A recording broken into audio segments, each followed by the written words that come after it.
importante. Vamos a ver algo de epidemiología, los factores de riesgo. Hay factores de riesgo que son muy importantes que nosotros no debemos de dejar de pensar.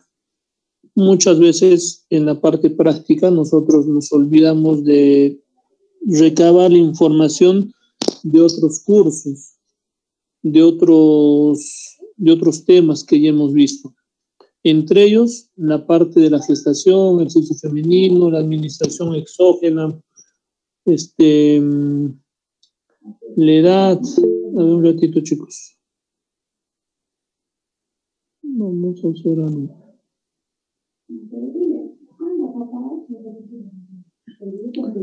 Ya, la edad. Los estrógenos en general, primero, en la parte del sexo femenino, influyen bastante para la formación de cálculos. La edad también, el origen étnico, nativos americanos, bolivianos. En Bolivia hay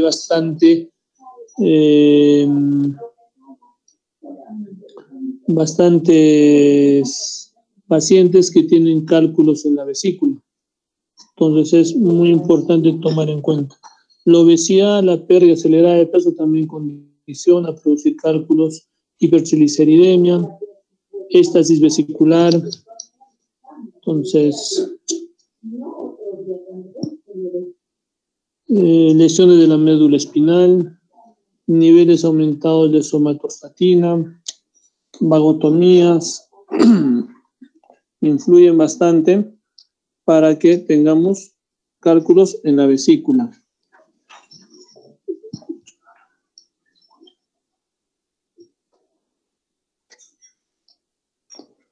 La prevalencia de litiasis vesicular según la edad y el género es muy importante.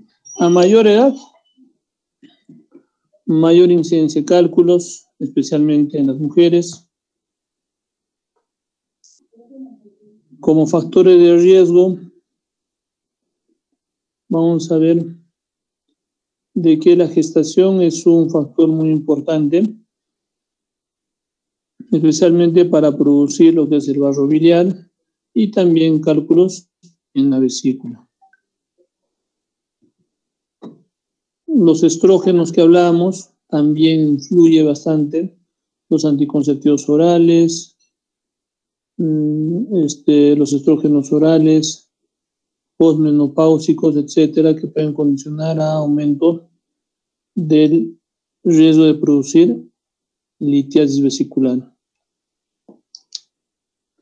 También la prevalencia, de acuerdo a algunos grupos étnicos que se ha hecho un estudio, hemos visto que en pacientes de Chile, mexicanos, americanos en general, también hay bastante riesgo.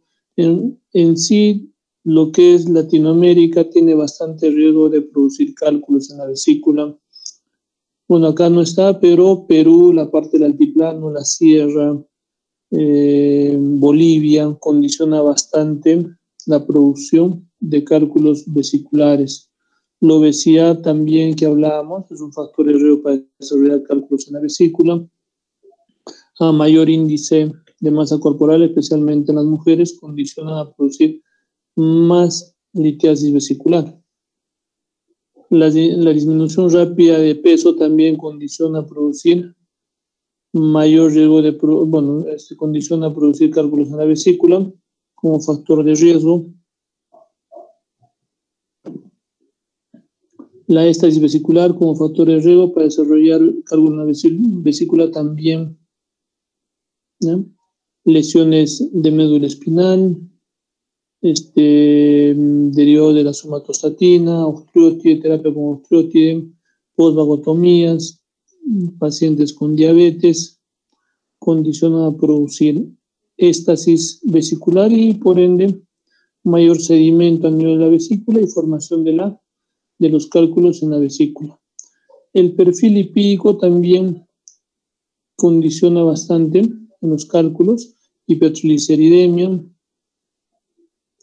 hipercolesterolemia en general, el uso de genfibrosilo, que es un medicamento que va a ayudar a disminuir la hipertrigliceridemia, pero a la larga predispone a producir mayor riesgo de litiasis vesicular.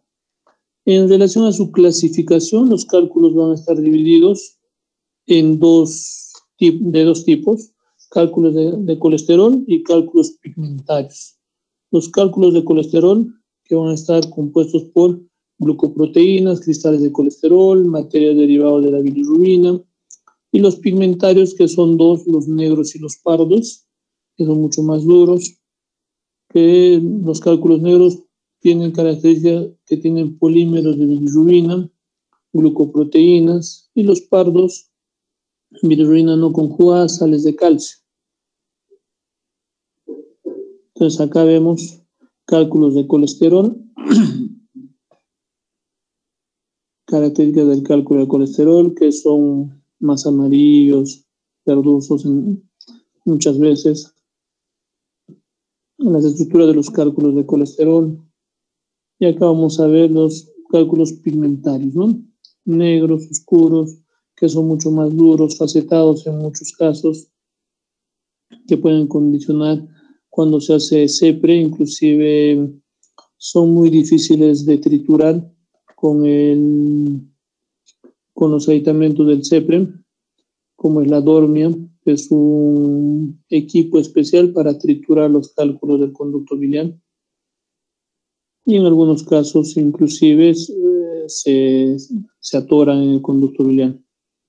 Cálculos pigmentarios pardos. Vamos a ver dónde está localizado mayormente estos cálculos. La localización de los cálculos de colesterol, vamos a ver de que en su gran mayoría está en la vesícula. Los pigmentarios negros en la vesícula y los pigmentarios pardos en los conductos biliares. Su patogénesis básicamente es de la composición físico-química por los químicos que se van a coleccionar desde colesterol, desde sustancias de ácidos de calcio, etc. Vamos a ver más en la vesícula, que van a estar compuestos por colesterol, calcio y bilirrubina. Los pardos, vamos a ver que hay menos colesterol, pero sí hay más calcio y bilirrubina. Y en los que están localizados a nivel del conducto biliar, que son o mejor dicho, los negros son los que tienen menos colesterol, calcio y bilirrubina, y los pardos son mucho más duros, tienen colesterol, calcio y bilirrubina en mayor composición. Distribución de los tipos de cálculo, o sea, de colesterol, que pueden llegar hasta un 77% del total de los pacientes. Los pigmentarios negros, hasta un 20%. De colesterol y pigmentos negros, hasta un 2%. Y los pigmentarios pardos, pues es un porcentaje menor de 0.1%. En su patogénesis, vamos a ver que eso va a depender bastante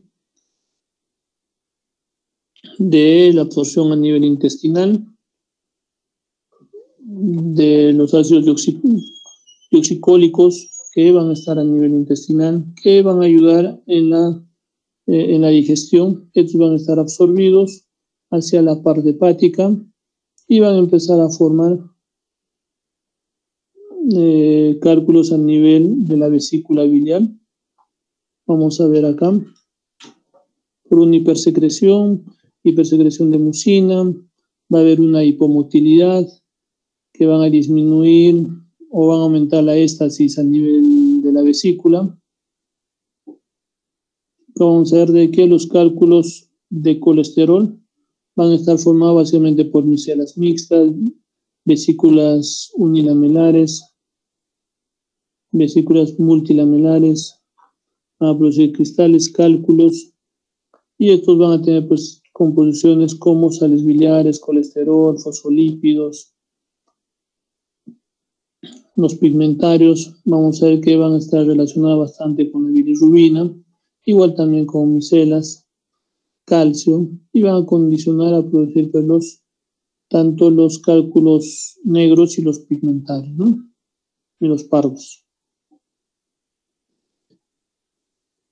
En un paciente con problemas de cirrosis o con una hepatopatía crónica, van a estar predispuestos a producir cálculos pigmentarios. Especialmente, bueno, se ha visto de que en un estudio en Estados Unidos hay un gran porcentaje de pacientes con cirrosis, casi hasta un 50%, que predisponen a producir cálculos pigmentarios.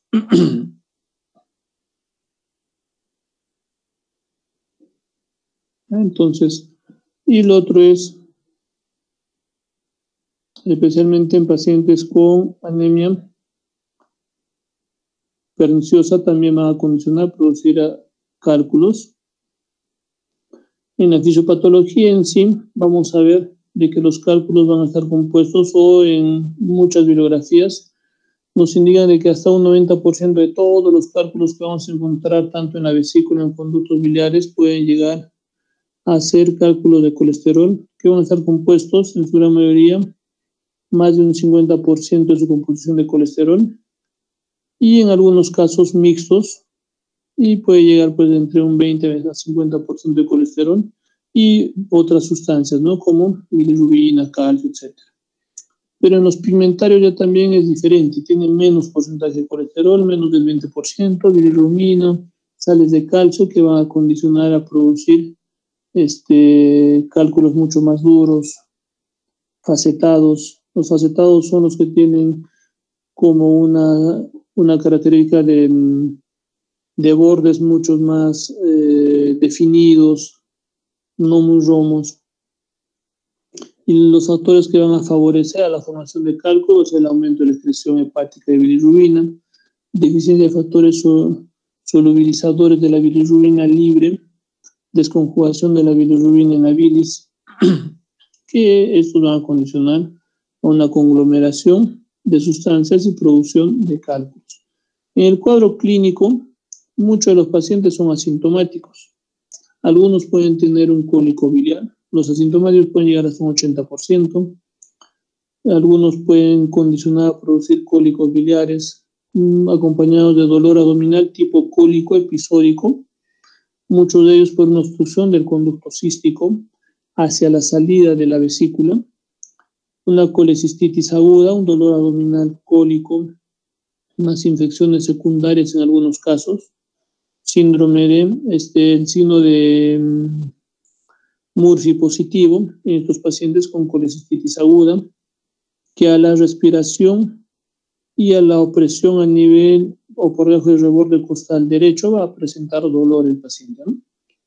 Algunas complicaciones de una colecistitis va a haber perforaciones, fistulizaciones, empiema vesicular o piocolecisto, colecistitis enfisematosa, síndrome de Mirici, colecistitis crónicas, ictericias obstructivas, obstrucciones del conducto biliar principal, coleocolitiasis.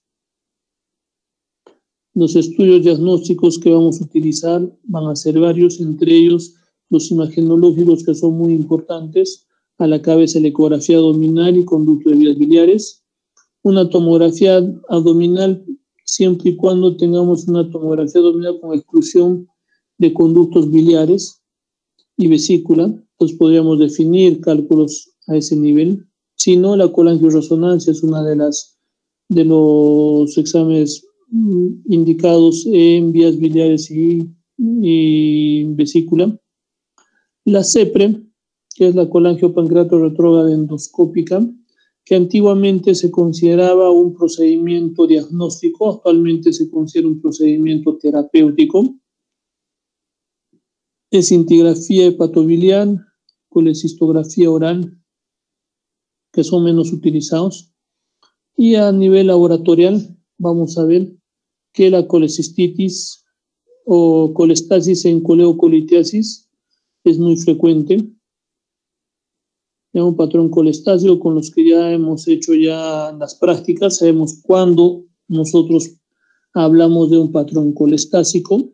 Elevación de la fosfatasa alcalina, gamma-glutamiltransferpidasa, tomando en cuenta de que estos dos marcadores hepáticos se producen en el epitelio de los conductos biliares, ¿no? Entonces, colestasis igual a conductos biliares y acompañado de bilirrubina cuando hay una obstrucción biliar aparente.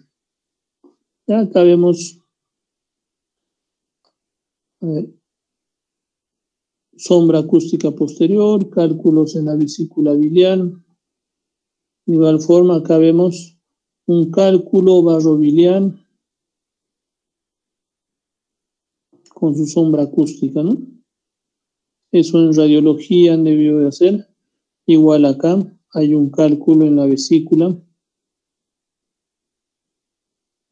prominente. De igual forma acá pues un número de cálculos. Vamos a ver más abajo. Esta es una CEPRE. Vamos a ver cálculos en un conducto biliar en el coléoco. Acá también vemos otro cálculo. Y aparentemente acá un cálculo obstruyendo el conducto biliar distal. Igual acá vemos pues cálculos que tienen una imagen mucho más oscura, ¿no? En su característica. Acá en la vesícula un montón de cálculos. De igual forma acá. Acá también estamos viendo cálculos. El diagnóstico diferencial de una litiasis vesicular o una colecistitis o un cólico biliar, vamos a tener dispepsias no ulcerosas, úlceras pépticas, enfermedades de reflujo gastroesofágico, motilidad esofágica o dismotilidad esofágica, enfermedades cardíacas, infarto de miocardio de cara inferior, litiasis renal, síndrome del intestino irritable. Esto es muy importante y con varios de ustedes ya hemos hablado. Vamos a disminuir un poquito. Entonces, antiguamente se consideraba algunos predictores para ver riesgo de posibilidad de un cálculo o coleocolitiasis, donde está la bilirrubina, fosfatasa, pancreatitis, dilatación del conducto biliar, igual también acá, intermedios y bajos o leves, ¿no? Pero actualmente esto ya no se está utilizando. Lo que se utiliza más son los predictores de coleocolitiasis. En los predictores de coleocolitiasis nosotros vamos a ver predictores muy fuertes, fuertes y moderados. De los muy fuertes vamos a tener 3 muy fuertes. La presencia de cálculo en coléoco evidenciado por ultrasonografía o por algún examen de imágenes, colangioresonancia, tomografía en algunos casos. Una colangitis clínicamente ascendente, bilirrubina mayor a 4, dilatación del conducto biliar ya es un predictor fuerte, común mayor de 6 milímetros con vesícula in situ, y cuando es sin vesícula o pacientes que ya han sido operados de la vesícula, el conducto biliar para que sea un predictor fuerte es más de 8 milímetros. El nivel de bilirrubina en algunas bibliografías se ha visto de que es desde 1.8 hasta 4. El ASGE, que es la Asociación Americana de Gastroenterología, todavía considera de 2.8, aunque en algunos artículos todavía hoy ya está modificando de 1.8 a 4. Y en los moderados, alteraciones del examen de los exámenes bioquímicos hepáticos diferentes a la bilirrubina, clínica de pancreatitis, vamos a ver de que son predictores moderados, inclusive la edad de mayores a 55 años, ¿no? Entonces, ¿cuál es la traducción de los predictores de coleocolitiasis? La presencia de un predictor muy fuerte es alta la posibilidad de que tenga el paciente coleocolitiasis, o sea, cualquiera de estos 3. La presencia de los 2 predictores fuertes también es alta la posibilidad de tener una coleocolitiasis. Y sin presencia de predictores, ningún predictor, ni fuertes, ni moderados, ni muy fuertes, es baja la posibilidad. Y todos los demás pacientes o combinaciones, un fuerte más moderados especialmente, o solamente moderados, es intermedia la posibilidad, y en este caso se hace una colangioresonancia, cuando hay una duda diagnóstica. Pero cuando la presencia de un predictor muy fuerte o los 2 fuertes teniendo alta posibilidad, el manejo ya es por colangiopancreatorretrógrada endoscópica o por CEPRE, ¿no? Entonces es un manejo mucho más terapéutico y no es necesario hacer una colangioresonancia. El tratamiento, vamos a ver de qué en el tratamiento vamos a ver que es, la gran mayoría son litiasis asintomáticas y cuando son asintomáticas está en observación el paciente o si hay riesgo de sintomatología o cada vez hay más sintomatología, se puede hacer una colecistectomía profiláctica, especialmente en algunos grupos de riesgo, como en pacientes diabéticos, anemias de célula falciforme, vesícula en porcelana, nativos americanos. Inclusive acá falta cuando el cálculo es mayor a 1 centímetro. Cuando el cálculo es mayor a 1 centímetro, hay mayor riesgo inclusive de hacer un NM vesicular y es mejor hacer una cirugía con una colecistectomía ya sea laparoscópica o abierta, ¿no? El tratamiento de un paciente con litiasis asintomática, tratamiento quirúrgico, colecistectomía laparoscópica o abierta que hablábamos, y el tratamiento no quirúrgico podríamos indicar el ácido ursodeoxicólico de 10 a 13 miligramos por kilo por día. Esto puede que disminuya la saturación o la disminución de la producción de colesterol a nivel hepático, inhibición de la MG-CoA reductasa, que es una enzima que va a ayudar a fortalecer, a producir estos cálculos. También va a prolongar el tiempo de la nucleación de la bilis, que va a condicionar a producir más cálculos. La litotripsia extracorpórea, que no hay una evidencia significativa, es como la litotripsia en pacientes con litiasis renal.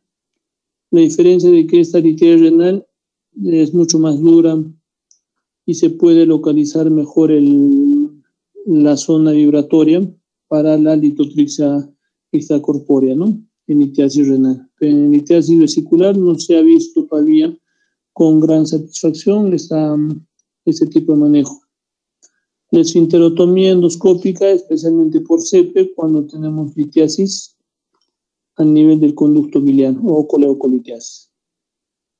Una de las complicaciones más importantes que vamos a ver, aparte de la coleocolitiasis y la pancreatitis, que vamos a ver en las siguientes clases, bueno, ahora en la siguiente exposición, mejor dicho, es la colangitis aguda. Y la colangitis aguda, ¿qué es? Es una infección aguda del sistema biliar secundario a una obstrucción, especialmente el conducto biliar principal, que es estar seguida de infección bacteriana y en muchos casos puede llegar hasta un shock séptico. Es una de las causas de sepsis en los pacientes con litiasis biliar. La etiología, litiasis biliar de un 80 a 90%.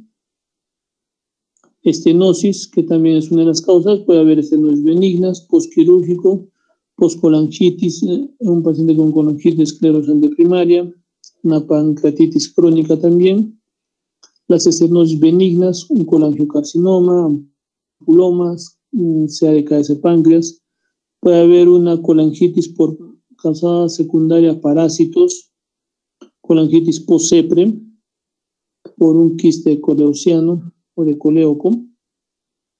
En la fisiopatología, la obstrucción del conducto biliar principal, vamos a ver que va a haber un aumento de la presión de la vía biliar, va a haber un aumento de las enterobacterias, va a haber mayor colonización, va a multiplicarse a nivel del árbol biliar, va a producir una bacteriemia, diseminación bacteriana, y también va a haber una diseminación hacia los linfáticos, que va a condicionar un shock séptico y en muchos de los casos, si tienen alguna comorbilidad, como los pacientes diabéticos, pueden condicionar a producir muerte, ¿no?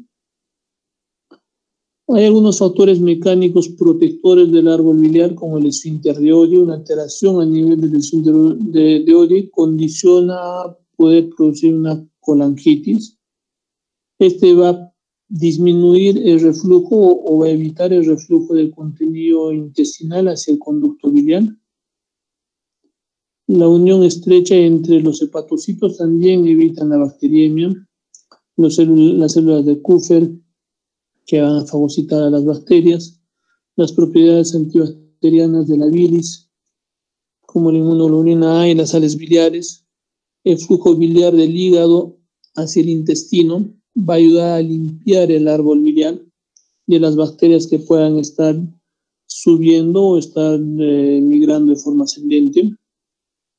Va a haber algunos factores que van a favorecer ya también la infección del árbol biliar, como la translocación bacteriana, bacterias de la flora de la parte secal que van a migrar hacia el duodeno y yeyuno, y esto van a condicionar a migrar hacia la vía biliar.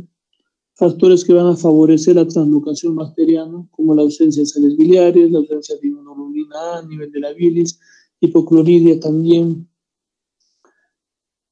Otros factores que van a favorecer la infección del árbol biliar son las defensas antibacterianas. Una ictericia obstructiva va a condicionar un aumento de proliferación bacteriana y una disminución de proliferación celular a nivel del vaso y los ganglios, niveles séricos de endotoxinas que también condicionan a disminuir la inmunidad mediada por las células, van a disminuir los fagocitos, la adhesión de neutrófilos, van a disminuir los fagocitos de células de Kupffer. ¿Y qué rutas van a tener esta colonización bacteriana? Un sistema a nivel del sistema venoso porta, que puede llegar hasta un 70% del flujo sanguíneo hepático. Va a haber rutas ascendentes desde el duodeno, vía linfática y vesícula infectada. Y la vesícula, cuando hay un piocolecisto, también puede condicionar a producir una colangitis. Normalmente la bilis es aséptica y cuando hay una obstrucción biliar va a haber una bactibilia o un aumento de colonización de bacterias que puede llegar a ser una bacteriemia hasta un 21-83% de los pacientes que tienen infección a nivel de vías biliares. Las bacterias más frecuentes puede haber una flora entérica, donde en su gran mayoría son aeróbicos, E. coli, Klebsiella, Enterobacter, Enterococos, que pueden llegar hasta un 80% entre Klebsiella y E. coli.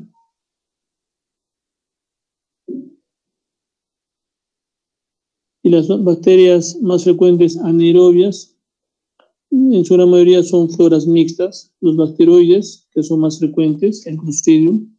Y en hongos la candidiasis biliar es muy rara, a no ser que haya una apertura mayor del esfínter Diodi, que pueda condicionar una colonización más una estasis del peristaltismo a ese nivel, ¿no? En la parte geográfica vamos a ver de que en el sudeste de Asia va a haber mayor incidencia de colangitis piógena recurrente. En Estados Unidos es muy raro, en el Perú no es infrecuente, puede ser frecuente en algunas patologías específicas, especialmente en personas que tienen comorbilidad, causadas por litiasis biliar a la cabeza, estenosis maligna y parasitosis. De acuerdo a la raza, los asiáticos se ha visto de que hay más parasitosis biliar. En los hispanos, latinoamericanos, en los indios también, los americanos y africanos, también vamos a ver de qué condicionan a producir colangitis, ¿no? En relación al sexo es igual. De acuerdo a la edad, a mayor edad, mayor riesgo, menos defensas, algunas comorbilidades también, especialmente en ancianos es muy frecuente. Algunos factores que van a condicionar una mortalidad que puede llegar hasta un 40%, pacientes que tienen hipotensión arterial, insuficiencia renal aguda, abscesos hepáticos, estenosis biliar maligna.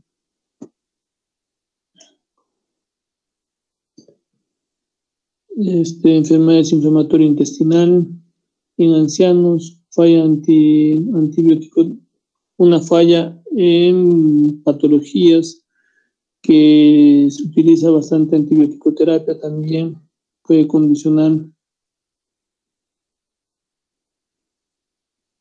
A nivel quirúrgico, la mortalidad es alta, igual puede llegar hasta un 40%, a mayor edad, mayor riesgo. Enfermedades concurrentes como diabetes, problemas cardíacos, problemas renales, condiciona más riesgo. Pacientes cirróticos también.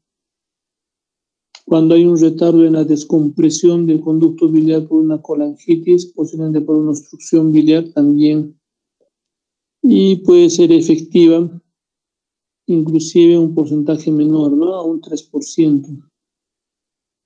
El cuadro clínico de una colangitis, clásicamente, y ahí tal vez ustedes tienen que recordar la triada de Charcot, donde hay fiebre, ictericia y dolor, pero no solamente en la actualidad se define como triada de Charcot.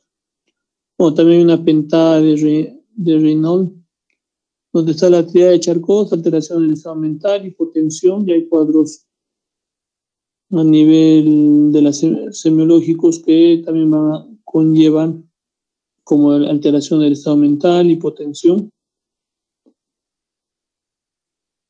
Pero actualmente se evalúan 3 factores importantes, ¿no?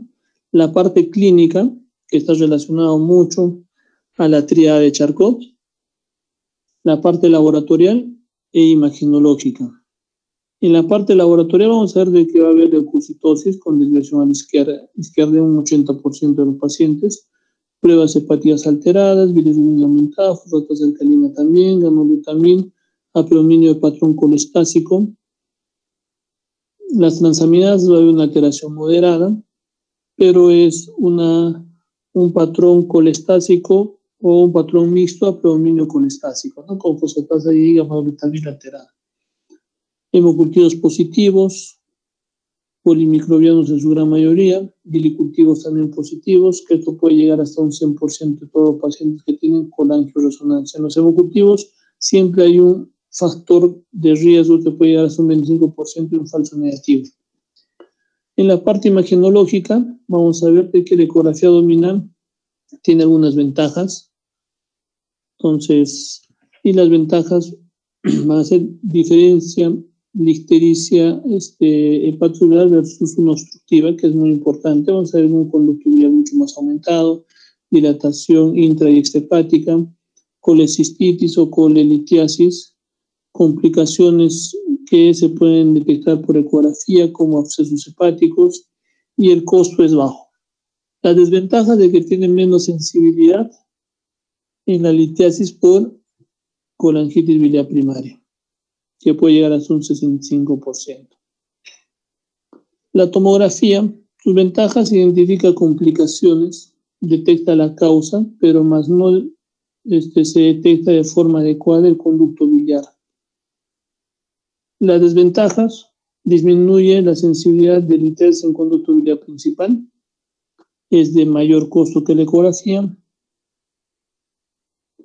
En la tomografía helicoidal también hay una mejor resolución de todas las características de los conductos biliares, pero la detección de cálculos, radiolúcidos y otras patologías también nos ayudan, pero tiene menos sensibilidad para ver conductos biliares intrahepáticos, menos sensibilidad en hiperbilirubinemia, pacientes si está con trastorno del sensorio, tiene movimientos respiratorios aumentados, no va a captar de forma adecuada, especialmente conductos biliares. No nos ayuda en su sensibilidad a delinear algunos tumores, especialmente conductos biliares, y el costo es mucho más elevado. La colangioresonancia tiene mayor sensibilidad, se ve mejor el conducto biliar, las dilataciones y estenosis de vía biliar puede llegar a una sensibilidad de un 95%. Inclusive cuando hay una C prefallida, entonces se puede detectar mejor la litiasis a nivel de conducto biliar. ¿Ya? Puede limitar una cirugía gastrointestinal, es menos invasiva. Las desventajas es de que disminuye la sensibilidad de cálculos menores a 3 milímetros. Si los cálculos son mucho más pequeñitos, no se va a verse muy bien. Tiene menos sensibilidad para diferenciar estenosis benignas y malignas. No es terapéutica y el costo es mucho más alto inclusive que una tomografía. La CEPREM, que más que un método diagnóstico es un método terapéutico. El método de elección en estudio de vías biliares para el manejo terapéutico, una sensibilidad de hasta un 98 al 100%, especificidad de 89 a 100%. Y el manejo básico que en la actualidad se utiliza es para hacer un drenaje biliar. Desventajas: es invasivo, tiene complicaciones como pancreatitis post-CEPRE, que puede llegar hasta un 5%, perforaciones de conducto biliar, y es alto el costo en relación a los demás exámenes.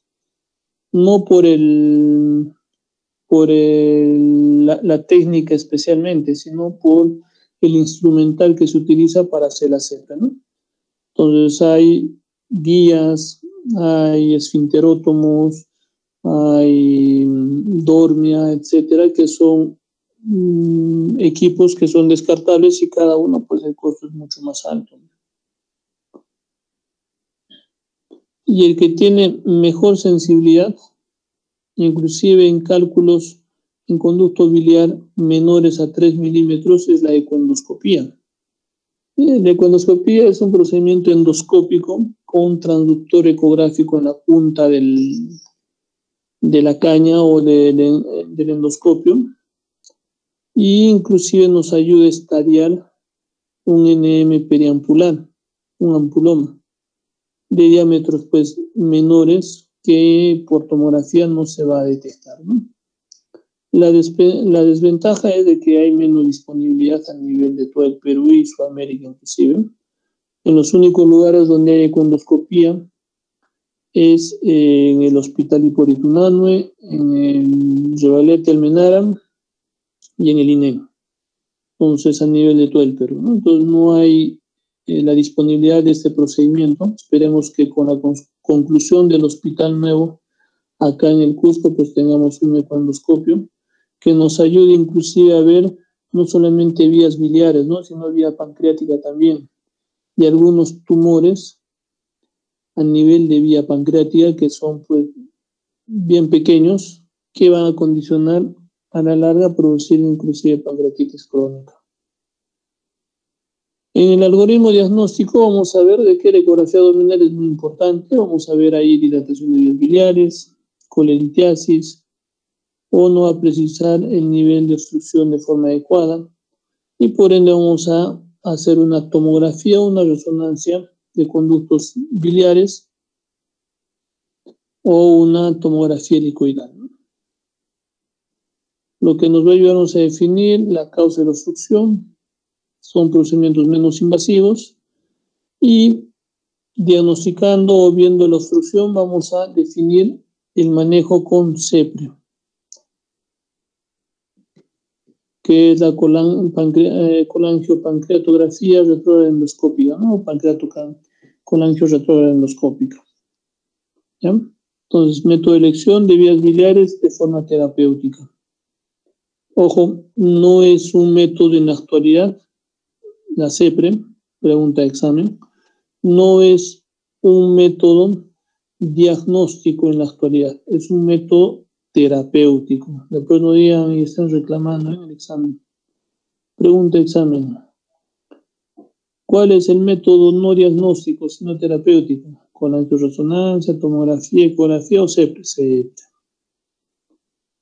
Diagnóstico diferencial de una colangitis, colecistitis aguda, absceso hepático. El absceso hepático especialmente de forma aguda, y pensar siempre una lesión quística en un diabético, pensar primero en un absceso hepático. Hepatitis viral aguda o por drogas, pancreatitis aguda, úlcera duodenal perforada, sepsis de etiología no biliar.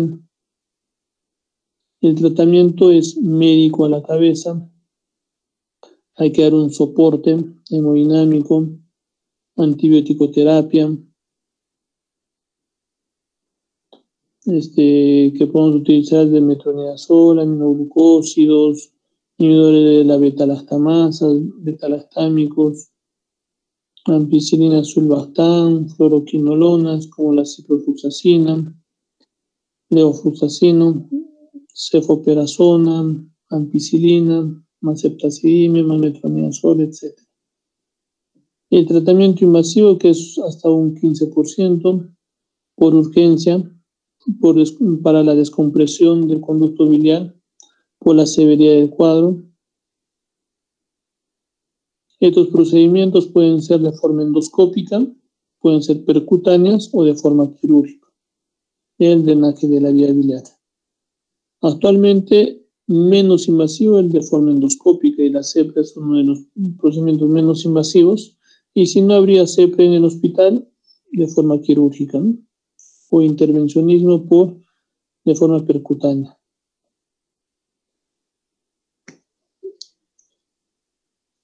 El drenaje biliar por vía endoscópica, de forma temporal, podemos poner un stent biliar. De forma definitiva se va a extraer los cálculos, que puede llegar hasta un manejo exitoso de un 90%. La mortalidad en este procedimiento puede llegar hasta un 10% y es superior a drenaje percutáneo en relación a un manejo quirúrgico, ¿no?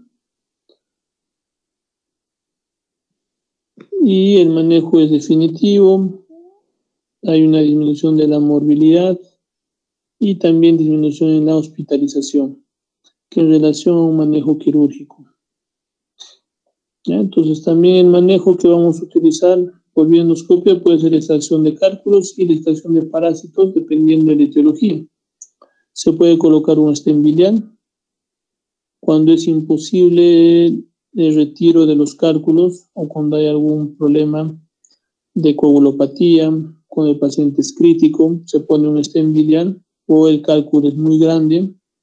Cuando hay una estenosis benigna o maligna, también se puede poner un stent biliar cubierto o parcialmente cubierto, que va a permeabilizar el conducto biliar y eso también va a ayudar a disminuir.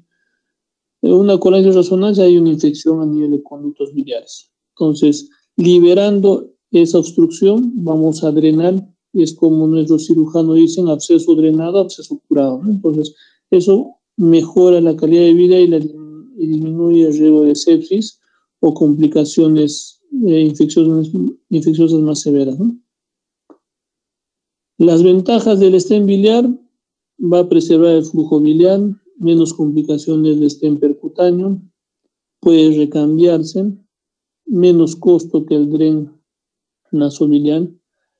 La desventaja de que puede emigrar, puede obstruirse también ese stent biliar. Entonces hay un tratamiento endoscópico que es un dren nasobiliar que va desde la parte nasal hasta el conducto biliar. Las indicaciones son similares o iguales a un stent biliar, la diferencia es de que el drenaje es externo por la nariz y el drenaje del stent biliar es hacia el intestino delgado, ¿no? Las ventajas del dren nasobiliar es: se puede tomar muestras, se puede administrar algunos fármacos, se puede hacer una limpieza del catéter, inclusive puede haber algunas técnicas de disolución como litotripsia endoscópica por el conducto biliar. Una colangiografía también se puede realizar. Y desventajas: va a haber una alteración en el flujo biliar. El paciente va a estar con un disconfort marcado porque va a haber un conducto o un dren que va a salir por la naricita. Y es más costoso en relación al stent biliar, ¿no? Y un stent percutáneo, las indicaciones básicamente es cuando hay una falla o imposibilidad de drenaje endoscópico, litiasis intrahepática o colangitis segmentaria. Se tiene que drenar y se puede poner un dren percutáneo. Ventajas: permite drenar en menor tiempo y se puede drenar de forma mucho más prolongada. Puede haber disoluciones de los cálculos en el conducto biliar, extracción o litotripsia de cálculos. Podemos tener un drenaje preoperatorio, pero hay mayor morbilidad. Infecciones biliares pueden llegar hasta un 40%, con un drenaje prolongado, hemorragias, peritonitis y abscesos. El manejo quirúrgico, cuando los métodos anteriores no han funcionado, no son posibles, la técnica es coledocotomía más inserción de un tubo en T. Eso va a ayudar a drenar y a hacer a la larga una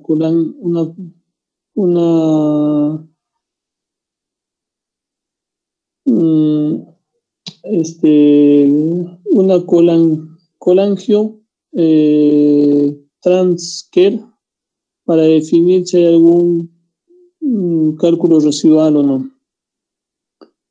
Las desventajas es de que hay una alta mortalidad. En emergencia puede llegar hasta un 40%, en urgencia 16%, y si son electivas hasta un 3%. Las desventajas: que los factores aumentan, los factores de mortalidad del paciente puede aumentar la mortalidad postoperatoria.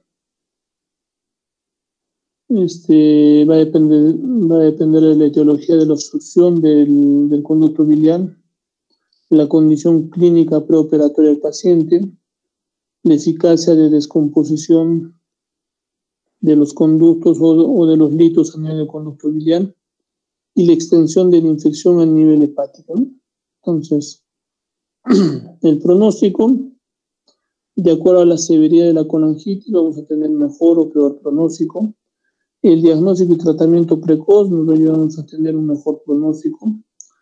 Ver la respuesta al tratamiento del paciente también y las acciones que podamos tener.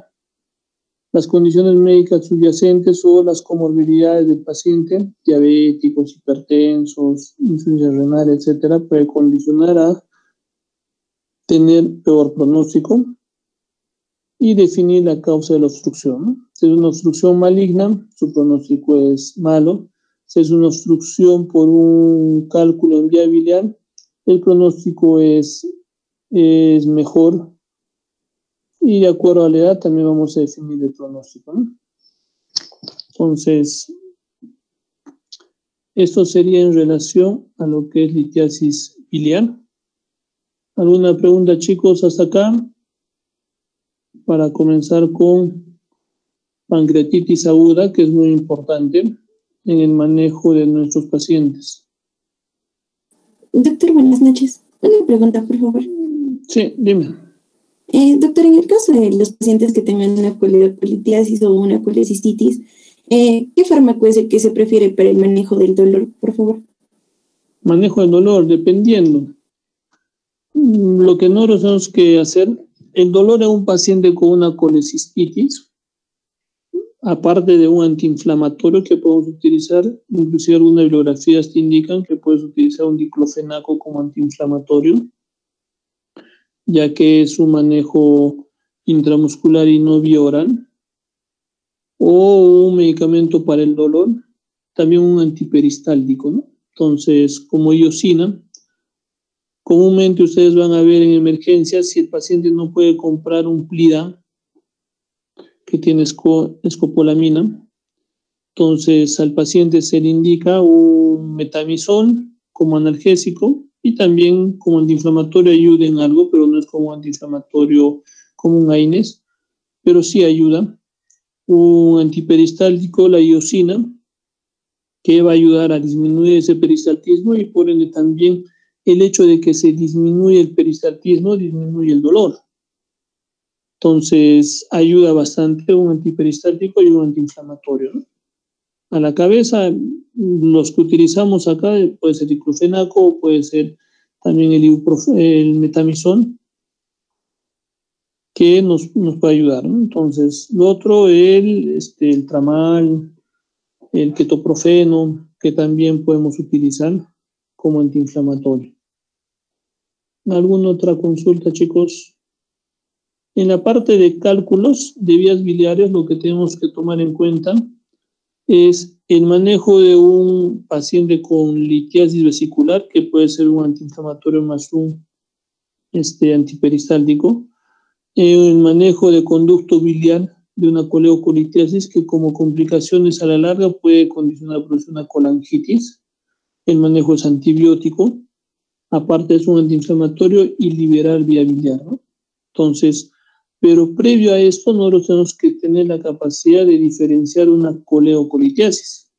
Y para eso les presentábamos los predictores de coleocolitiasis, donde hay muy fuertes, fuertes y moderados.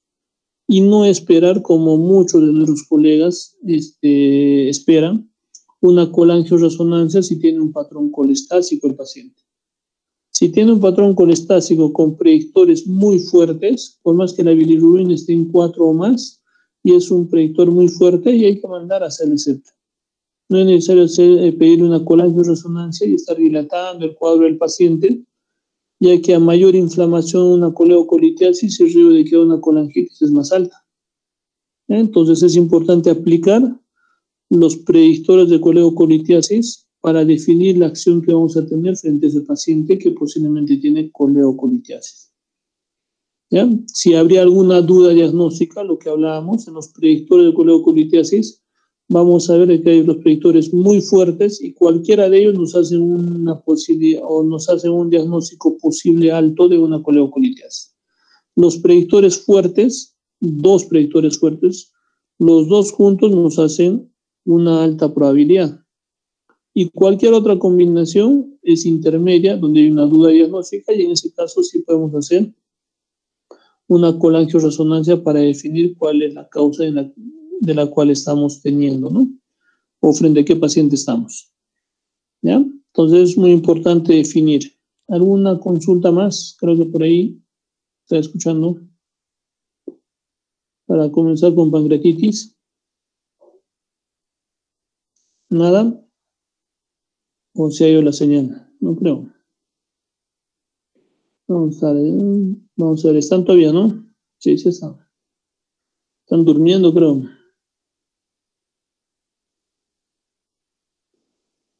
Joaquín Francisco Mesa Delgado dice, sí, doctor, estamos durmiendo, pero... Ya, chicos, vamos a ver entonces ahora lo que es pancreatitis aguda. La pancreatitis aguda es un problema muy frecuente en nuestro medio. En la parte práctica también hablamos bastante de pancreatitis, especialmente la pancreatitis aguda. Como definición, es una alteración compleja del páncreas exocrino caracterizada por una lesión acinar aguda y una respuesta inflamatoria que afecta el tejido peripancreático y órganos a distancia, ¿no?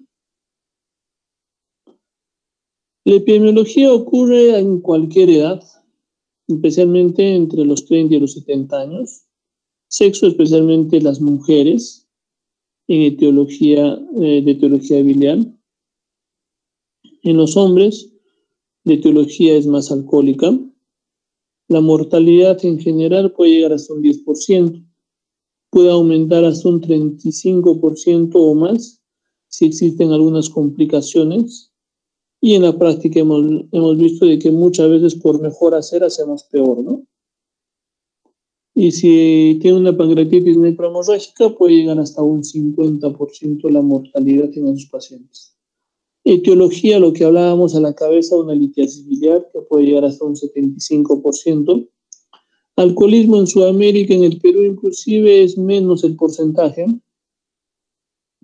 En Europa hay mayor porcentaje de pancreatitis por alcoholismo.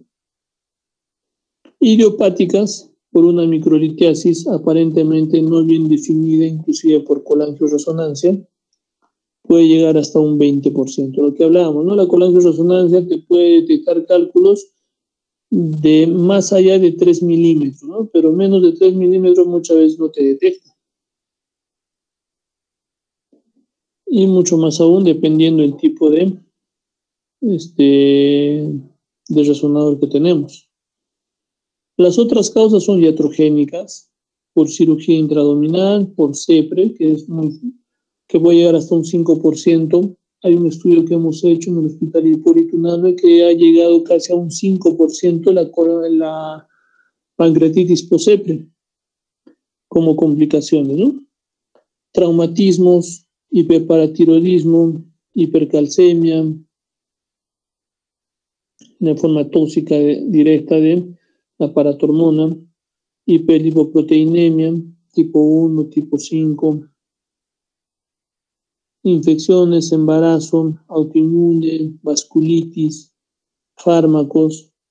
Entre los fármacos también está a la cabeza, aparte de la satioprina, pentamidina, seimercaptopurina, furosemida. También están los antivirales, la nevirapina.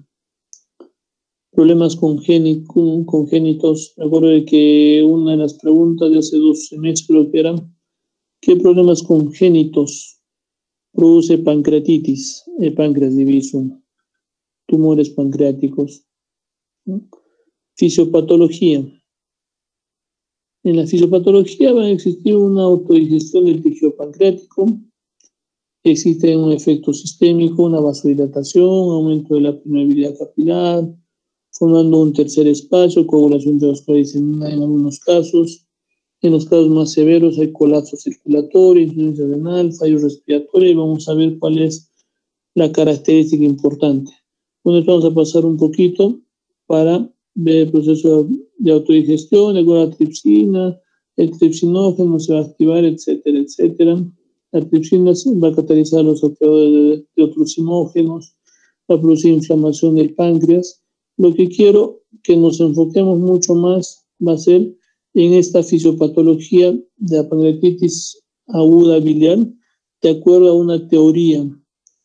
La teoría de la obstrucción o la teoría del canal común, ¿no? Que es una de las teorías que tiene como una respuesta a la posible causa de pancreatitis y una obstrucción del conducto biliar por un reflujo de la bilis hacia el conducto pancreático, que va a producir una anoxia, es el nivel de inflamación a nivel pancreático, de los acinos pancreáticos, y por ende una pancreatitis aguda, por un cálculo enclavado a nivel del esfínter, ¿no?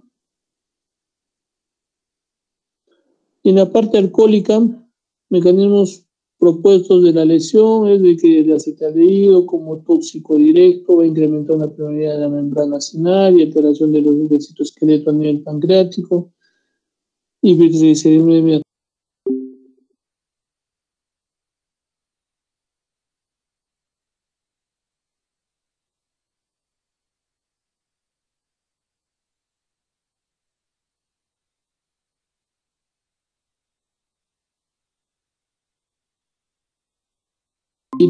Por coleocolitis, ¿no?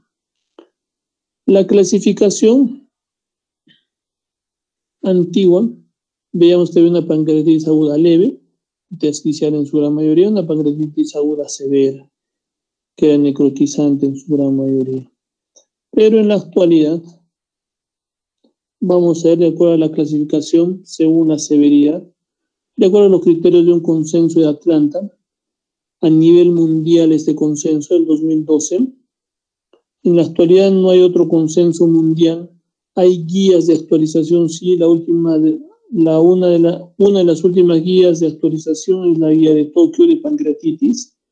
La clasificación es casi similar, especialmente similar a la CEMILLUC, pero acá vamos a ver de acuerdo a Atlanta, según su severidad, vamos a ver que hay una clasificación de una pancreatitis leve, donde hay ausencia de falla orgánica y de complicaciones locales.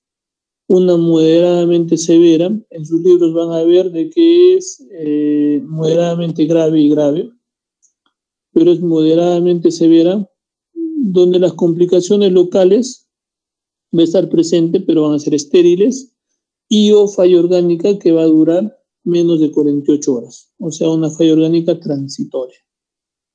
Y en la severa va a haber una persistencia de la falla orgánica por más de 48 horas, y acá no se nos olvida poner, pero hay complicaciones locales y o complicaciones locales infectadas. ¿Ya? Entonces, leve, no hay falla orgánica, sin complicaciones locales, moderada, complicaciones locales estériles y o falla orgánica transitoria, menos de 48 horas. La severa, persistencia de la falla orgánica más de 48 horas y falla orgánica o colecciones locales infectadas. Y de acuerdo a Semilluk, que es un consenso español de las sociedades de cuidados intensivos españoles, en cada provincia hay una sociedad científica de cuidados intensivos y han hecho un consenso español donde esta clasificación es interesante, ¿no? Entonces hay una pancreatitis aguda leve, donde hay una ausencia de necrosis peripancreáticas y sin falla orgánica. En la pancreatitis aguda moderada va a haber una presencia de cualquier tipo de necrosis estéril y o falla orgánica transitoria. Y una pancreatitis aguda grave va a haber la presencia de cualquier grado de necrosis infectada o falla orgánica persistente. Y en la crítica hay falla orgánica persistente y presencia de necrosis pancreática o peripancreática infectada. Entonces, esta clasificación es la que está tomando bastante moda, inclusive o a pesar de que desde el 2012 se ha propuesto en la sociedad española o en el consenso de las sociedades españolas de unidad de cuidados intensivos, que tenemos que tomar en cuenta. ¿Y cuándo definimos fallo orgánico transitorio? Cuando se resuelve en un periodo corto de tiempo, menos de 48 horas. Y persistente, cuando esto persiste más allá de 48 horas de falla orgánica. En una pancreatitis aguda leve vamos a ver de que hay inflamación peripancreática o pancreática, una severa y una necrosis mayor. Inclusive las clasificaciones tomográficas vamos a ver de que no nos definen severidad, lo que sí nos definen son compromisos. Más del 95% de muertes suceden en pacientes con pancreatitis aguda severa. ¿Ya? Entonces, y las complicaciones pueden llegar hasta en un 25% y pueden ser fatales hasta un 8-9%. Y las que no se complican pueden llegar hasta un 75%. Presentación clínica que es muy importante, síntomas importantes, dolor abdominal clásico que va a irradiar hacia la parte posterior, en cinturón, o en banda, que va a exacerbarse en una posición supina y va a ser de aumento progresivo.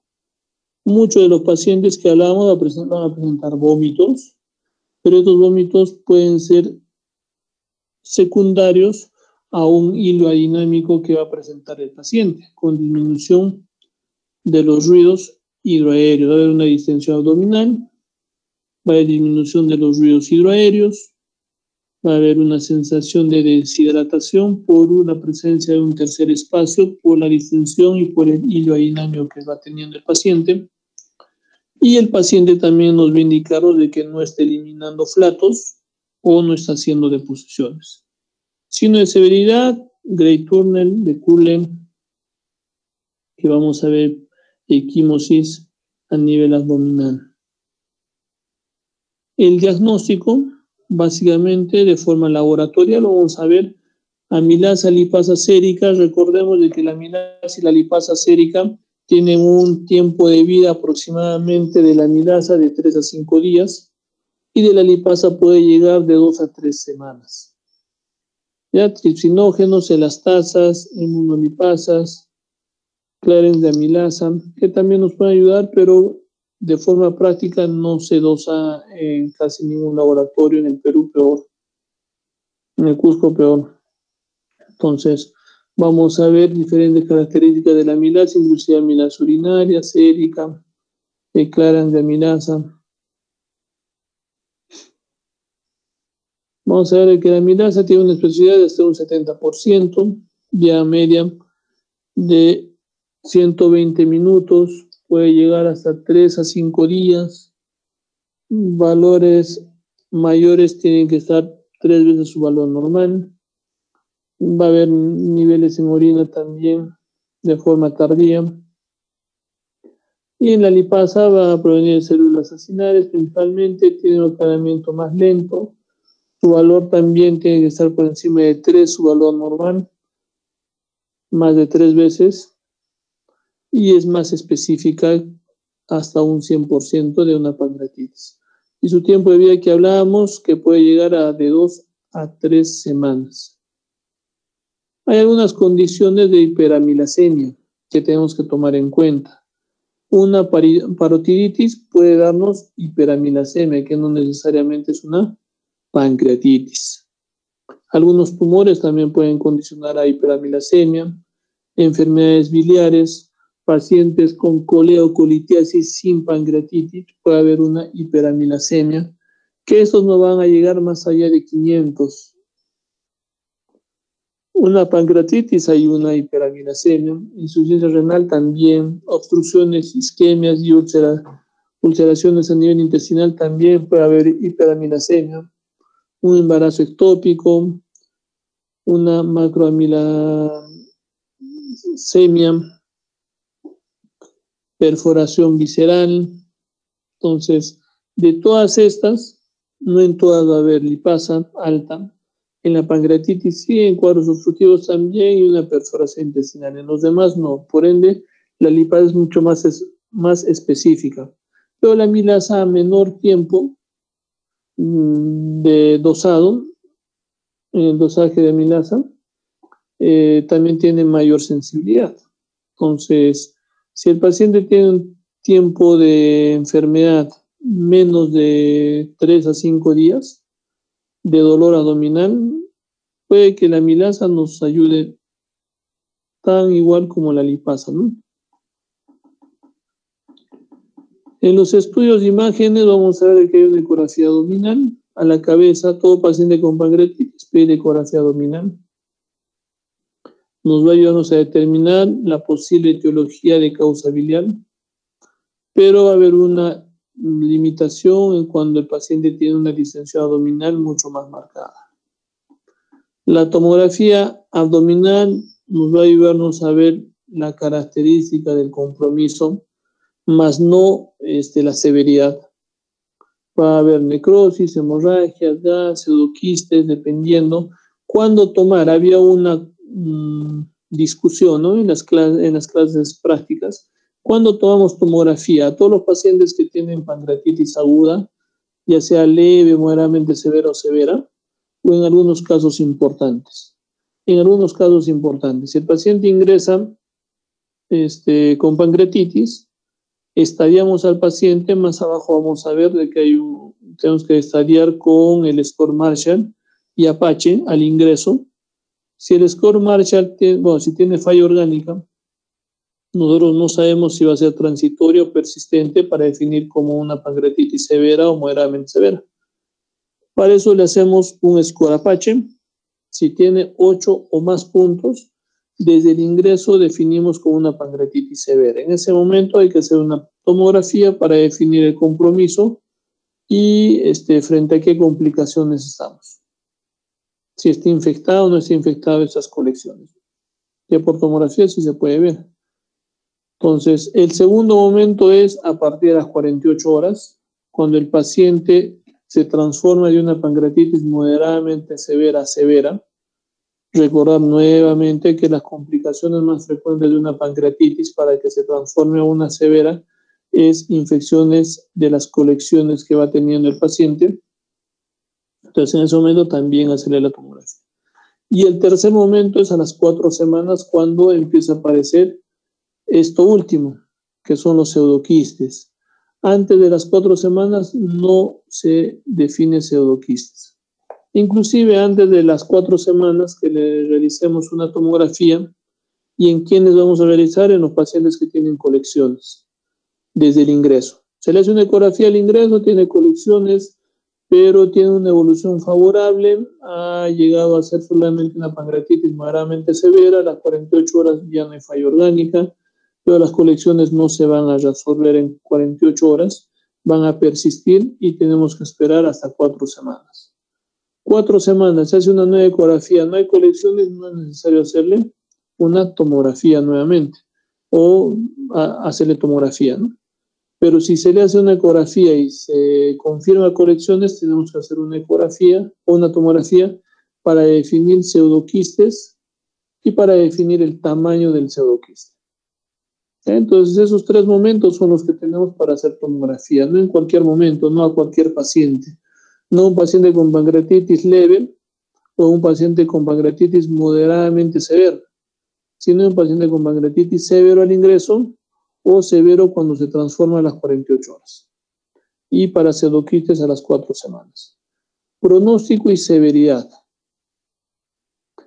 La estimación de la severidad es mediante la identificación de complicaciones de pancreatitis, como necrosis, infecciones, disfunción orgánica multisistémica persistente. El pronóstico, vamos a ver que hay algunos scores como los criterios de Ransom, PCR, Apache, Visa, Baltasar y Marshall. Baltasar, ojo, ya no se ven o ya no utilizamos para ver el pronóstico, solamente para ver compromiso local. Y esta escala es la que nos recomienda Atlanta 2012. La escala de Marshall, ¿no? La escala de Marshall toma 3 puntos o tres sistemas: el sistema respiratorio, renal y cardiovascular. En la parte del sistema respiratorio vamos a ver el PAFI, ¿no? En la parte renal vamos a ver el clearance de creatinina. Y la parte cardiovascular vamos a ver la presión arterial. ¿Ya? Entonces, pero todo esto podemos nosotros manejarlo en nuestro centro de salud de forma clínica. Lo que está de moda ahora, ¿no? Falla respiratoria. ¿Cómo definimos un paciente con COVID? Poniéndole nuestro oxímetro. Le ponemos nuestro oxímetro y vamos a ver que empieza a desaturar y de forma indirecta nos indica de que está haciendo una falla respiratoria. De igual forma, o sea, nosotros también podemos definir eso de forma clínica en nuestro centro de salud de un paciente con pancreatitis. Falla renal, podemos ver lo que es el débito urinario, menos de 0.5 por kilo por día, o se le pone una sonda vesical si estamos en periferia, bien lejos de la ciudad o de un centro poblado o de un hospital. Entonces, hay muchos centros de salud que de referencia para el curso pues son de 8, 9, 10 horas. Le podemos poner una sonda vesical y definir si está en oligoanuria o anuria. Y de forma indirecta nos indica que está haciendo falla renal. En la parte cardiovascular, frecuencia cardíaca y presión arterial también nos va a ayudarnos a diferenciar si hay una falla cardiovascular. Entonces, de forma clínica podemos aplicar Marshall, sí, lo que los otros scores no se puede. Y al momento de aplicar Marshall vamos a tener un puntaje de 2 o más para definir falla orgánica, independiente de cada sistema. Un puntaje de 2 o más en la parte respiratoria es falla respiratoria. Un puntaje de 2 o más en la parte renal es falla renal. Y un puntaje de 2 o más en la parte cardiovascular es falla cardiovascular. No es de que uno en respiratorio, otro en renal y otro en cardiovascular, sumados son 3, más de 2 es falla orgánica. No, no es así. Entonces, eso sí quiero que entiendan y puedan aplicar ustedes también de forma clínica su Marshall. Criterios de Ransom, hay criterios al ingreso de forma no biliar o biliar. Vamos a tener algunos criterios, pero miremos acá de que muchos de los criterios de Ransom son pues laboratoriales, ¿no? Que no son muy fáciles de aplicar, ni siquiera un Ransom clínico. Ya calcio, el BOOM, el PO2, etcétera, ¿no? Criterios de ingreso van a determinar la severidad del proceso inflamatorio inicial. Hay inconvenientes, es que hay que esperar 48 horas para determinar la severidad. Entonces, hay algunos puntos que no se pueden aplicar de forma directa, especialmente de acuerdo al consenso de Atlanta. Y Atlanta dice, Ransom Visa, de acuerdo a la sensibilidad para ver severidad, sí son de forma similar, pero para ver si no es severo y es moderadamente severo o leve, no nos ayuda mucho, ¿no? La mortalidad, de acuerdo a los criterios, con 3 criterios puede llegar a su 28, de 5 a 6 hasta 40 y de 7 u 8 hasta 100% de mortalidad posible, ¿no? En pacientes. El PCR es importante, pero es importante a partir de las 48 semanas. Entonces, esto sí quiero que entiendan y no quiero que tomen o que le pidan a un paciente un PCR al ingreso. Una proteína C reactiva al ingreso de un paciente con pancreatitis, lo único que nos ayuda es de forma referencial. Muchos de los valores están por encima de 150, 200, 300 inclusive al ingreso y eso no nos indica severidad. Pero a las 48 horas sí nos van a ayudar a definir si es severo el cuadro o se está transformando a severo.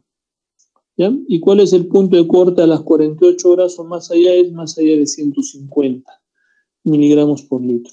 Entonces, nos ayuda el PCR a las 48 horas. El Apache, un puntaje mayor de 8 puntos o más, nos va a definir una pancreatitis severa. Siempre había una interrogante, ¿no? Doctor, pero ¿cómo hago para definir si este paciente desde el ingreso es una pancreatitis severa? Porque de acuerdo a la clasificación de Atlanta nos dice de que si hay falla orgánica y es transitoria hasta las 48 horas, puede ser una pancreatitis aguda moderadamente severa. Y una falla orgánica persistente, más de 48 horas, es una pancreatitis severa. O sea, vamos a esperar 48 horas para definir si es severa o moderadamente severa, no. Podemos aplicar Apache desde el ingreso. Si en el ingreso tiene un Apache, un puntaje de 8 o más, podemos definir a ese paciente con pancreatitis como una pancreatitis severa desde el ingreso. ¿Ya? Entonces es muy importante hacerle un score Apache al ingreso. Y si el paciente tiene menos de 8 puntos al ingreso, lo podemos manejar como un moderadamente severo. Y a las 48 horas, hacer un nuevo puntaje de Marshall y Apache para definir si se está transformándose a ser una pancreatitis severa. Y la ventaja de que nos permite una evolución diaria, una observación de 24 horas para determinar severidad. Es un instrumento complejo, no es fácil de usar. Vamos a ver acá, todos estos valores son los que tenemos que tener para hacer un score de Apache. Entonces es más complejo y esto se aplica especialmente en hospitalización. Y nosotros, recordemos, nuestro score base en nuestro centro de salud como médicos generales tiene que ser nuestro Marshall clínico. Visa, de igual forma, el score Visa vamos a encontrar y vamos a necesitar algunos exámenes laboratoriales. Más de 3 puntos nos van a indicar una severidad en un paciente con pancreatitis. Baltasar ya no está definido como un criterio de severidad o como un score de severidad. Más bien es un score para ver compromiso local. Se ha visto de que muchos de los pacientes con Baltasar D, con Baltasar E, que aparentemente tienen una necrosis más del 50%, inclusive con gas en su interior y más de 2 colecciones, pueden ser pancreatitis moderadamente severos. Pero de igual forma se ha visto de que hay una pancreatitis con Baltasar C o D que se encuentra cuadros de infección o una pancreatitis con falla orgánica persistente y son pancreatitis severas, ¿no? Entonces, recuerden que Baltasar solamente nos ayuda a definir compromiso local, no nos ayuda a definir severidad. A pesar de que nos indiquen de que en algunas bibliografías todavía el índice de severidad tomográfico está definido como Baltasar.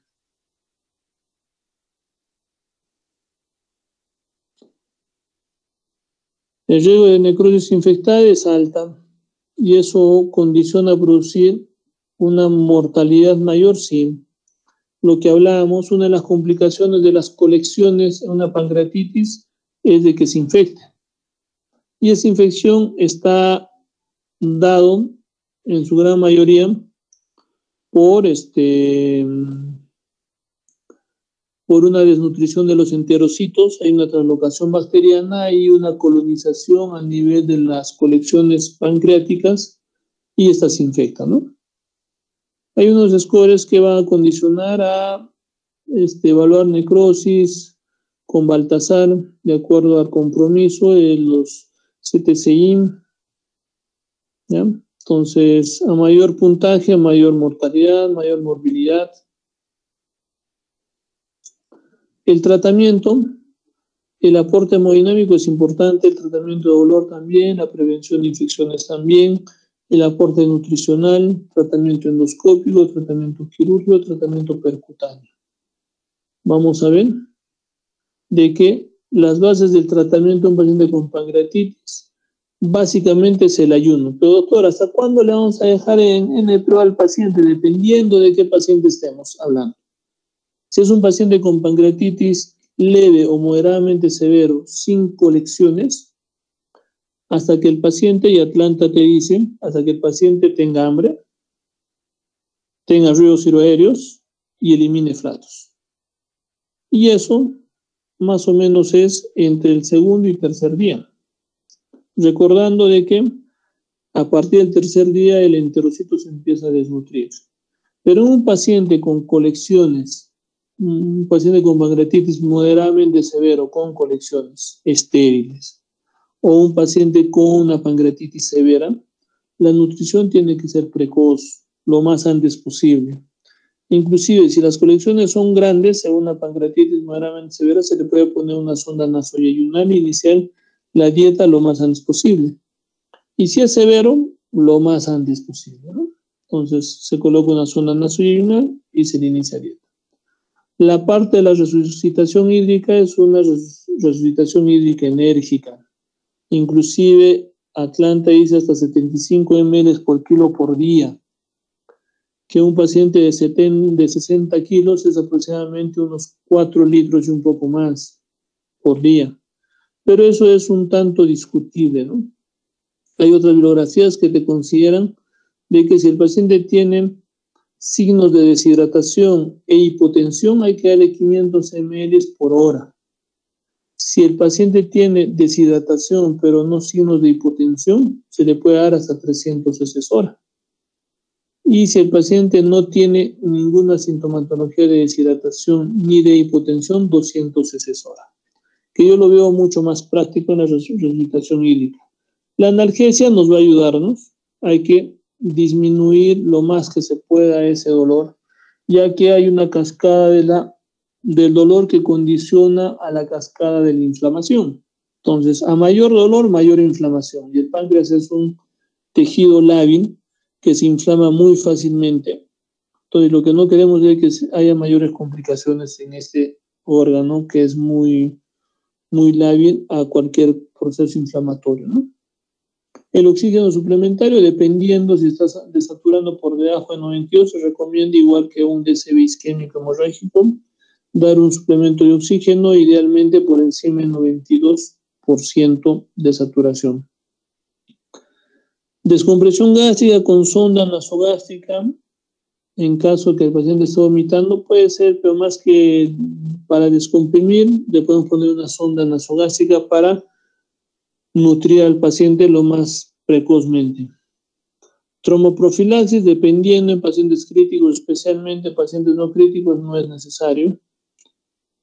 Reposición agresiva de volumen, lo que hablamos de 4 a 6 litros.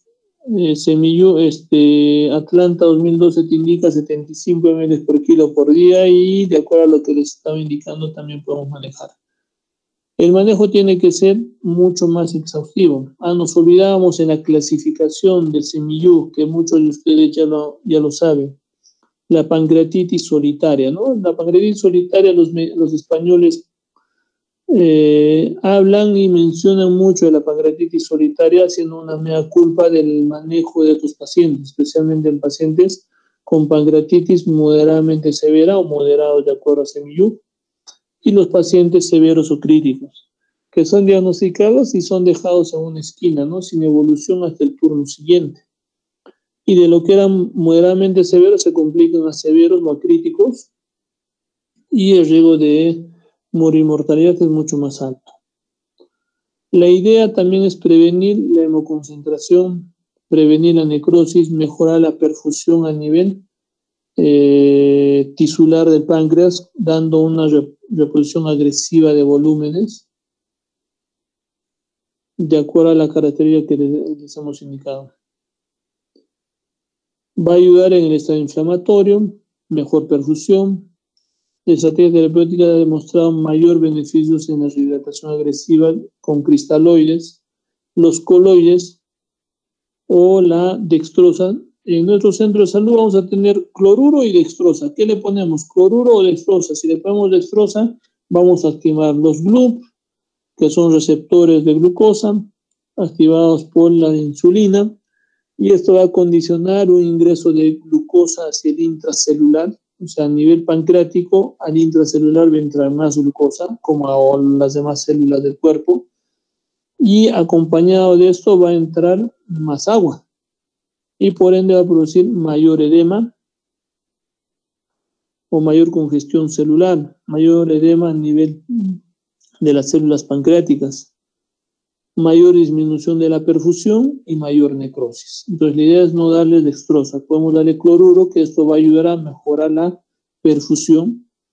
Lo que está produciendo edema perilesional del páncreas va a ayudar a disminuir ese edema perilesional de las células pancreáticas y por ende a recuperar la zona de penumbra, entre comillas, del tejido potencialmente lesionable, ¿no?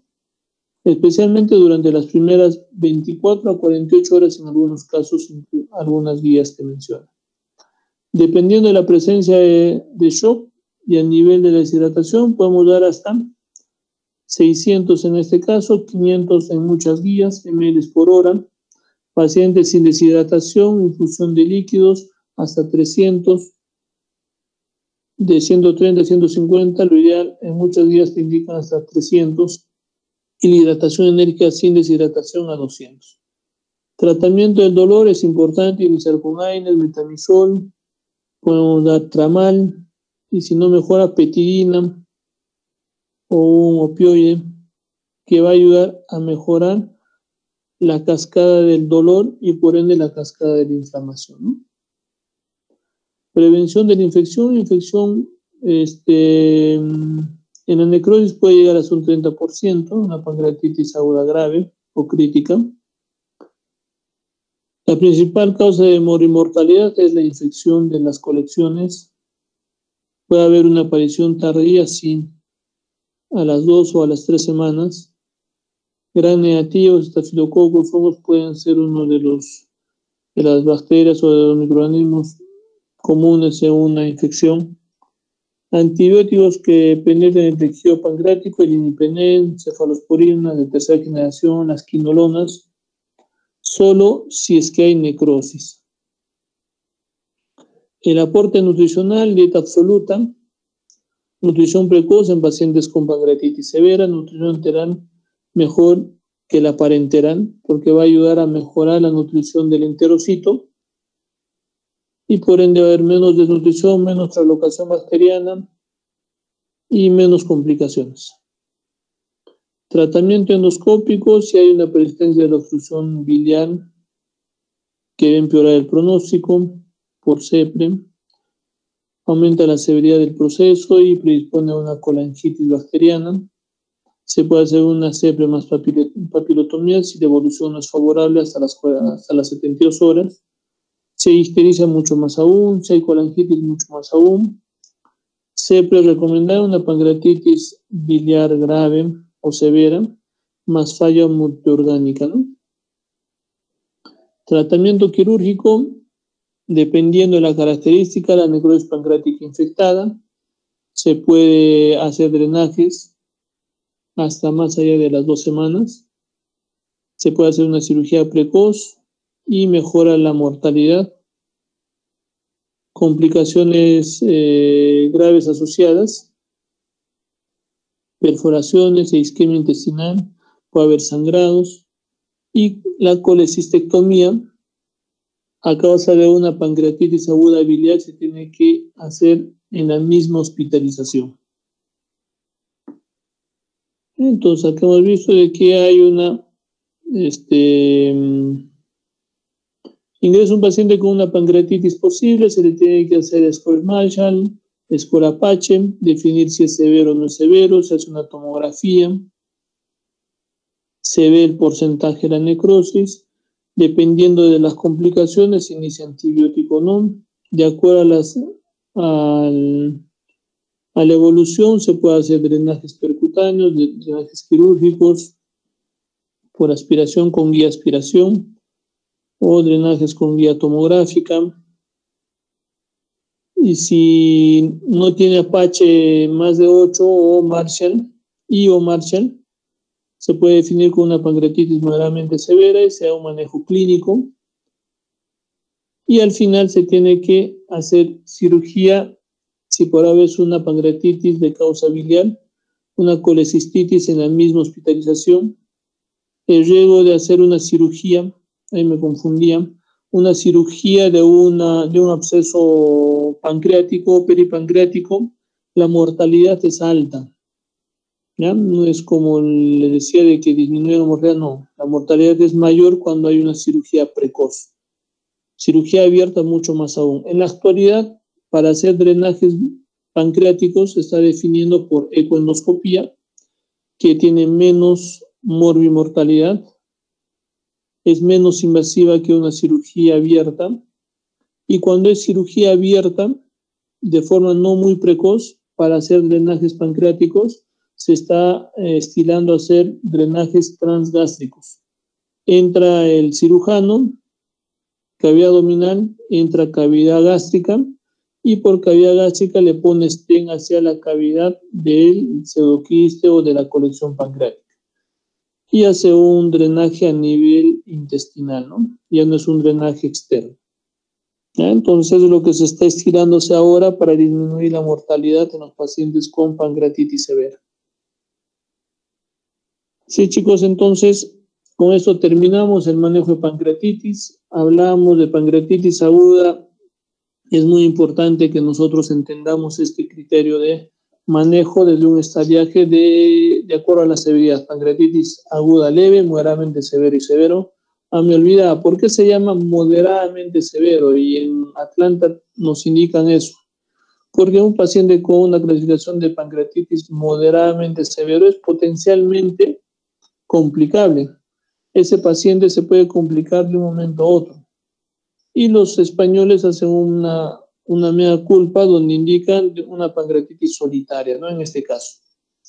Que muchos de los pacientes que tienen pancreatitis moderada o moderadamente severa, que han sido diagnosticados, han sido dejados de lado y se han vuelto solitarios, sin manejo clínico de ningún personal de salud y se complican al ser una pancreatitis severas o críticas. Entonces es importante esto, sí, aplicar Marshall clínico cuando esté en su serum, que no es difícil, falla respiratoria, un oxímetro, falla renal, ver el débito urinario, falla cardiovascular, la presión y la frecuencia cardíaca, ¿no? Entonces, de forma indirecta podemos aplicar un Marshall clínico, sí, hasta que llegue al hospital y le hagan su Marshall laboratorial. La nutrición es importante en pancreatitis, aparte de la hidratación enérgica, de los analgésicos. Nos olvidamos en la terapia, la metoclopramida, un procinético, es importante en la terapia en el manejo de una pancreatitis, porque esto va a estimular el peristaltismo a nivel intestinal y por ende va a mejorar el tránsito y también las ganas de comer del paciente, ¿no? Entonces, vamos a darle a un paciente con pancreatitis leve a moderadamente severa, vamos a darle una nutrición lo más antes posible, ¿no? ¿Alguna pregunta, chicos, de pancreatitis, que es un mundo y es bonito y tienen que saber? ¿Alguna consulta, chicos? ¿Se han dormido? Doctor, una pregunta. Ya, dime. Joaquín Francisco. Sí, doctor. En el caso, por ejemplo, de que nos encontremos, digamos, en una posta muy alejada en el serum y se presente un paciente con clínica de pancreatitis, dentro del manejo inicial con analgésicos, ¿cuáles serían los principios que tenemos que considerar, digamos, para manejar antes de referirlo al hospital central? Ya, primero tenemos que ver frente a qué paciente estamos y le podemos hacer un Marshall clínico, ¿no? Entonces, ver si el paciente tiene una falla orgánica, especialmente falla respiratoria, falla cardiovascular. La parte renal a veces es un poquito más complicado de evaluar porque le tienes que preguntar si orina, no orina, o ponerle su sonda vesical para ver si tiene débito urinario, etcétera, ¿no? Pero primero ver la parte de la falla orgánica.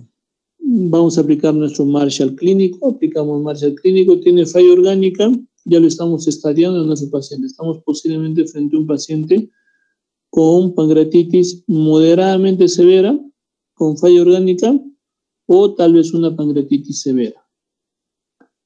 Después de eso, lo más importante, como vamos a mandar y referir a nuestro paciente a un centro hospitalario y no se va a quedarse en nuestro centro de salud, aparte del NPO, vamos a darle una hidratación enérgica. Porque lo que hablábamos, la hidratación enérgica es muy importante en un paciente con pancreatitis. Porque de esta manera el tejido pancreático es muy lábil, igual que el cerebral. Entonces, que cuando hay una lesión pancreática, una necrosis, alrededor de la lesión hay una zona peripancreática potencialmente recuperable o potencialmente lesionable. Muchas veces nuestra lógica es, estamos en nuestro serum, estamos a 12 horas del Cusco, y ¿qué vamos a hacer, no? Entonces vamos a dejarle en NPO y como vamos a dejarle en NPO, le tenemos que dejarle al tope de energía en nuestra vía. Entonces le dejaremos dextrosita, ¿no? Porque la dextrosa nos va a darnos algún tipo de requerimiento energético para que, entre comillas, pueda subsistir el paciente. Pero en la práctica, en un paciente con pancreatitis, en otros pacientes podemos ponerle dextrosa, ¿no? Porque va a estar en NPO. Pero en un paciente con pancreatitis, esa dextrosa lo que va a condicionar es, va a activar los GLUC, que son los canales de glucosa, ¿no? A nivel celular, activados por la insulina. Porque a mayor glucosa se activa más la insulina activa los GLUC y por ende condiciona de que la glucosa ingrese al intracelular y por difusión pasiva entre agua más.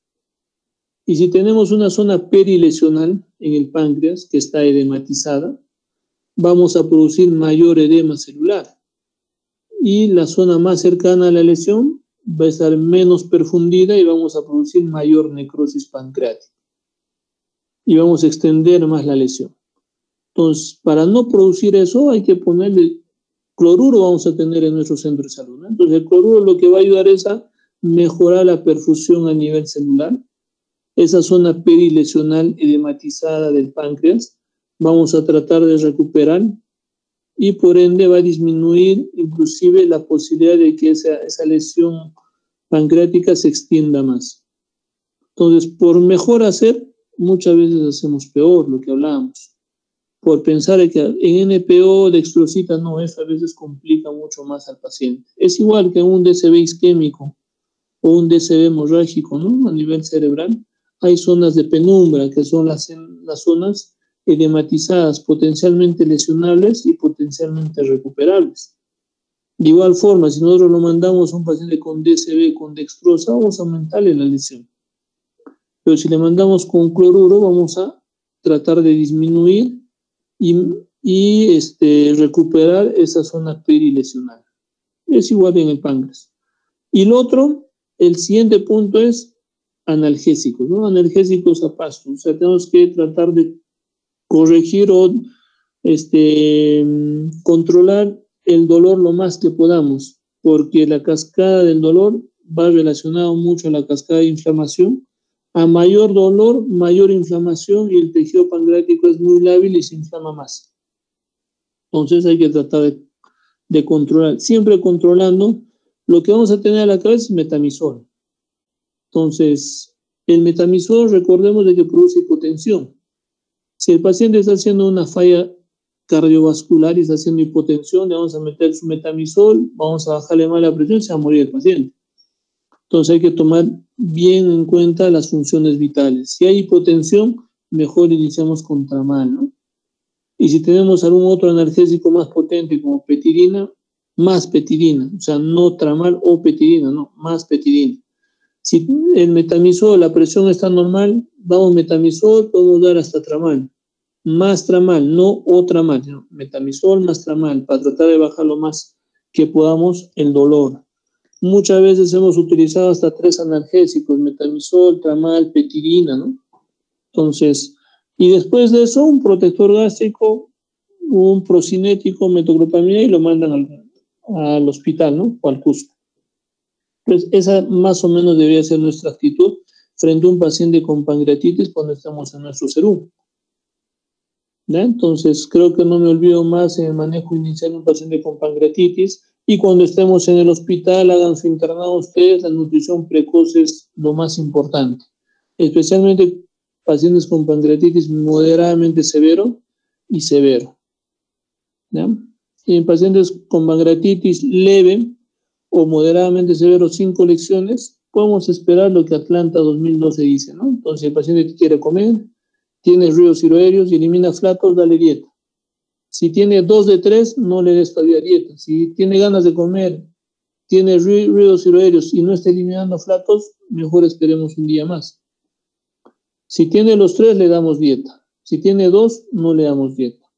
¿Ya? ¿Alguna pregunta más, chicos? Gracias, doctor.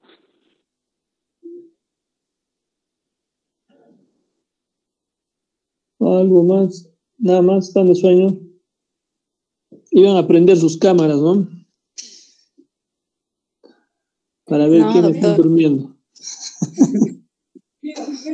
Karen Adriana debe estar con su pijama, por eso no quiere prender su cámara. Muchas cosas.